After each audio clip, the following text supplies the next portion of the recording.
Hello everybody, Gregory Martz here. You know, we had so much fun making another video and we had such a big response about 10 great things to do along the Delaware River. We're gonna give you 10 more.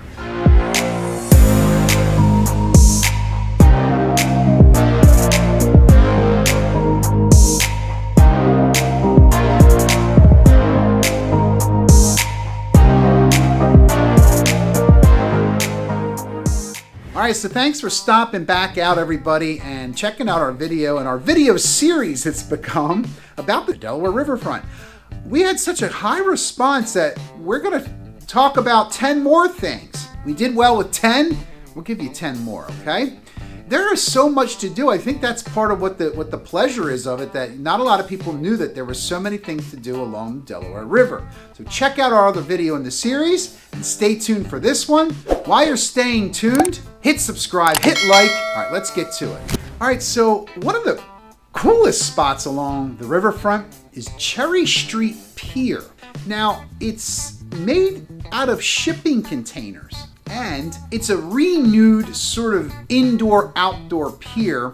There's artist spaces there. There's also a farmer's market that comes around there. So check out Cherry Street Pier. So there are a ton of piers along the riverfront, and you've got to mention Race Street Pier. Now, it's known to say it's like in the shadow of the Ben Franklin Bridge. Now, Race Street's Pier upper terrace is the Grand Sky Promenade. It's got a sweet view, everybody, okay? That's a fancy way of saying check out these views. So Race Street Pier. Now, uppily, obviously you got the upper tier, uppily, but you got the lower part of this, which is kind of connected, of this pier. You got the tier and the pier. So the lower part's got like a picnic area. It's dog friendly. There's people walking. Neat spot. Doesn't cost you a lot. Grab a picnic basket, maybe from Keshet Kitchen. Check out our video on Keshet and head on out to Race Street. All right, so if you're hungry and you like craft beer, Morgan's Pier. Get a beer on Morgan's Pier. You heard it here. I'm a poet and I didn't even know it. Sorry, got a little carried away there, but at Morgan's, you might get carried away too. Got delicious food, delicious beer. They have other non-alcoholic beverages as well. Morgan's Pier is named after greatest guy in Philadelphia that crossed the Ben Franklin Bridge for the first time. Boy, is he my hero. It's his backyard beer garden. Check out Morgan's Pier. There's live music, a lot of fun things to do there. All right, so the next one here on our list, I think we're up to number 4. Maybe we're coming down. Look, the next one on our list, it's got a lot of spirit. Actually, we had our senior class dinner there. It was a banquet, I think they called it at the time. And even that many years ago, when I was a senior in high school, this was still in operation. So we didn't ruin it for everybody else. But I'm talking, of course, about Spirit of Philadelphia. All right, so the Spirit of Philadelphia is basically a traveling catering hall. I mean, that's what it is. You get in the boat, you get in and on the Delaware River, and they cruise you around. You got the beautiful sights of the city. You got some delicious food. It's big enough to have hundreds of people on there.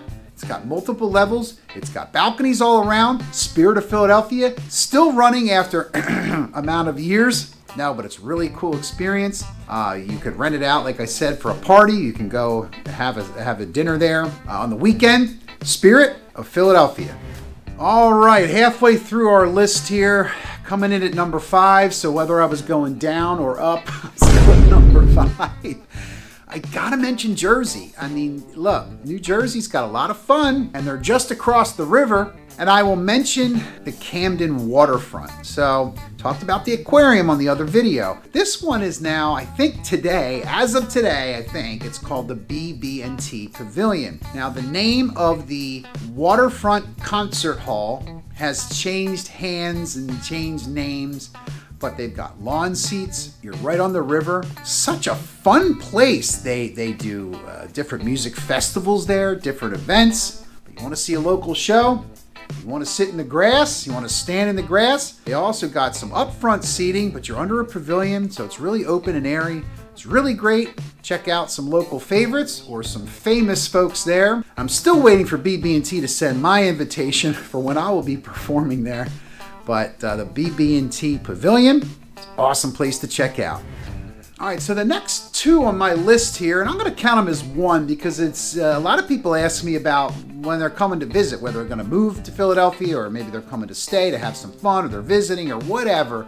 But a lot of people that want to move here come here to visit first. And where should we stay and what should we do? There's a couple of great places to stay right on the riverfront. Hilton's got a place there, and the Holiday Inn has a place there, reasonably priced. Well, for Philadelphia, reasonably priced. With some great amenities, beautiful views. Check out Hilton, check out Holiday Inn, and have a nice rest for some other fun that we'll mention here. All right, we got some history up in here. I'm going to get historical on you. So there's Penn Treaty Park, where William Penn signed a treaty. They made a park out of it. But it's a famous spot, one of the oldest parts of the city, back in the 1600s, I think it was. Wanted to make a mention, the oldest house I've ever seen, been in, and shown, dated, now the record's back 400 years ago, 500 years ago, may not have been as accurate, but it's supposedly predating 1700. So, looking for a nice, relaxing spot, open space, come and hang out, throw some frisbee, chill with the kids, hang out with the dogs. Penn Treaty Park. Very historical, along the riverfront. Also historical, one of the war's major bombardments. You've got Fort Mifflin. So you're a history buff, check out Penn Treaty Park, check out Fort Mifflin, and get your history on.